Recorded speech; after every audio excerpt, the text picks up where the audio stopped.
ST1030, the setup with the dog bone and stuff. Yeah, that's the old style. Yeah. There is a better dog bone, which is halfway between the new design and if you have issues with that, there is a service news out about that. It's a long time, but it's halfway. Okay. Between those and this one's for Lakeshore, like I was saying, and they don't want anything different. They want everything to be the same for stockability. So that's why we always use the old style for them. Yeah.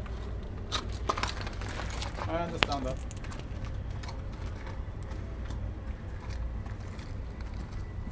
I used to be a service responsible for this.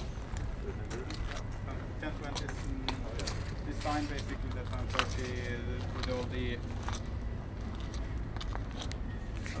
part of the design for example, the electrical, where you changed it from the old style where it was just a big mess, major harness you put in until you actually did get it. Everything is one mounted on the plate and you put it in the tray.